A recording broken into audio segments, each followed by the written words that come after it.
How old are the children? Okay, so they're still quite young, and they're still very, very sensitive and receptive and influenced by your internal state. It hasn't formed concretely in them yet. It is getting there. By 16 probably it will be quite strongly formed. But even then, the same way you find when one person in a family begins to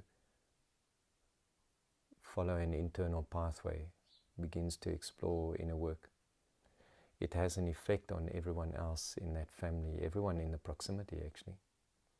And you start to see changes occurring in the people in proximity to that person. You start to see that what this person is doing is somehow influencing the state unconsciously in the people around them. With kids, that influence is very strong.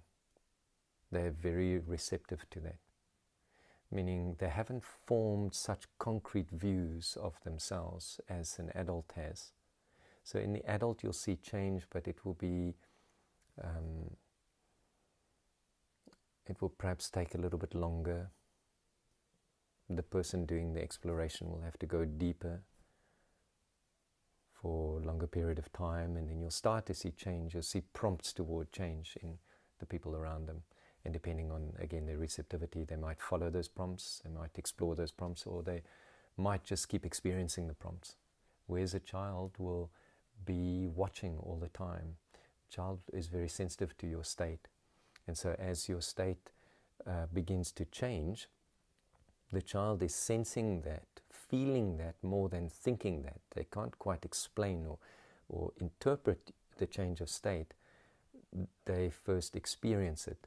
So there's just an experience, non-verbal, non-cognitive even experience of a softening in the household, a softening in the two parents, the intensity of discipline, of control, of parameters doesn't seem to be there. But the child can't define that. They wouldn't be able to answer that question if somebody asked them. They simply feel there's more room here, more space, more openness to express. And so they start to open up. They start to express the things that they have accumulated and the things that they have carried or brought in with them since birth. Those elements that were unintegrated in the parents, that the child automatically expresses, now has room to express, to be felt, and it has at the same time a different mirror around it, a different reflection around it. In other words, it has something different to look at, whereas before it saw a parent or felt a parent that was somewhat restrictive, had an intensity to it. If certain things were felt, the intensity of the parent, meaning the reactivity, would come up and would dominate the child's experience. Now that intensity has subsided, ebbed away, and the child naturally expresses more freely. And if the parent continues to look within and not to try to change the child, not to try to control the child, to therapeutically intervene into the child's psyche and experience. When the parent just looks within, the child can blossom, the child can find their own authentic expression. But the parent would have to be very patient and persevering with the inner work, because the child will certainly challenge it. There I give the analogy of the child that has been adopted. The child has been, this adopted child has been neglected and abused by their previous caregivers, and the new caregiver adopts the child because they feel they can give the child a different quality of life. And when they adopt the child, initially it's fun and games, a lot of newness, exploration, and then the child's memory, the history, will start to express as disturbance of some kind, behavioral disturbance, emotional disturbance. And the moment it expresses as disturbance, how this new parent responds to it is absolutely critical as to whether those patterns are reinforced and embedded very strongly. This is how the world is, and this is how I am to be in the world, or whether those patterns are broken down, fragmented, and dissolved.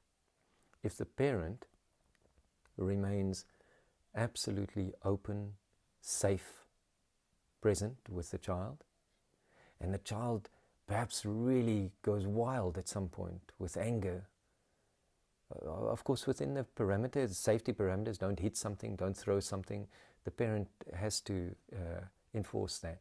The parent has to hold a space that is safe for the child as well. It can't be just a willy-nilly space. But as the parent holds that space, the child can express more freely. And if the child can express more freely, the child will notice or will feel, experience safety in this parent. And this parent will be the first example, the first reflection of a different nature of caregiving and a caregiver. A different expression of what love really is. The child has never had that. They've only had one example. Now they have a different example. And in that different example, more of their pain will come out. The more love there is, the more consistency there is, the more the pain in the child will come out. And all the parent has to do is tend to their own reactivity, to stay still in their own reactivity. Then that child will become confident in who they are, confident in their expression of being, confident in what they feel.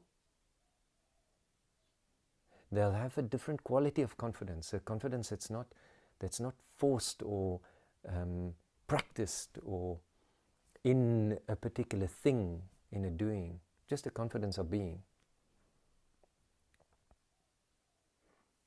There's extraordinary change to be had here in families. If a parent or parents start to do this work, there's extraordinary change to be had. Now, it can be challenging being the primary caregiver to the child and being isolated with the child for much of the day. The isolation will accelerate everything because it's close proximity. So now things happen and there's nowhere to go. You can't run off, go to work quickly, distract yourself, then start again. You're there. It's like a long meditation. They're constantly responding to you, constantly responding to your state. They watch on a very physical level. Their nervous system is watching your eye movements, your body posture, the tone of your voice, the inflections, the candor. They're watching the tension in your facial muscles, the expression overall, and their nervous system is responding to that. So yeah, we see in this work all of that begins to settle, to soften, begins to become tranquil.